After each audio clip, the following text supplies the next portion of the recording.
বিসমিল্লাহির রহমানির রহিম। সম্মানিত দেশবাসী, আজ জয় বাংলা জঙ্গলেরা দেশে কোনো কিছু নিয়ন্ত্রণ করতে পারতেছে না। আজকে দেশে পবিত্র মাহে রমজান মাসে দেখা গেছে সব জিনিসের দাম ডাবলের চাইতে বেশি হয়ে গেছে। কারণ তারা তো ধর্ম বিরোধী। তারা যদি পবিত্র মাহে রমজানের দাম বাড়ে তাদের কিছু আসে যায় না। সম্মানিত দেশবাসী, আপনারা সবকিছু ভালো করে জানেন।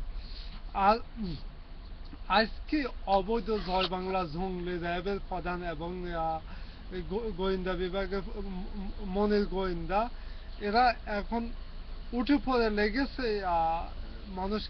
মানুষের মুখ কিভাবে বন্ধ করা যায়, মানুষকে কিভাবে থামিয়ে রাখা যায়, দমন করে রাখা যায়, শক্ত হাতে দমন করে রাখা যায়। এটা হচ্ছে যে তাদের একমাত্র কামনা। আজকে আজকে দেখুন, প্রতিটা গ্রাম থেকে শহর পর্যন্ত জঙ্গলেরাই ভালো আছে, আর দেশে কোনো মানুষই ভালো নাই।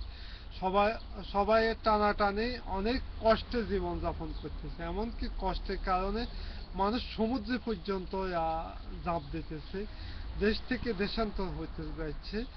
একমাত্র কারণ হচ্ছে জয় বাংলা জঙ্গলি সমস্যা বাংলা।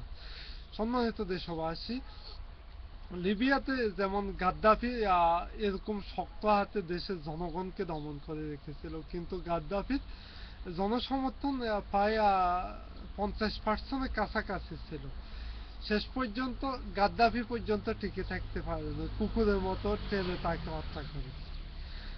সম্মানিত দেশবাসী, আপনারা তো গাদ্দাফি হত্যার ভিডিওটা অবশ্যই দেখছেন।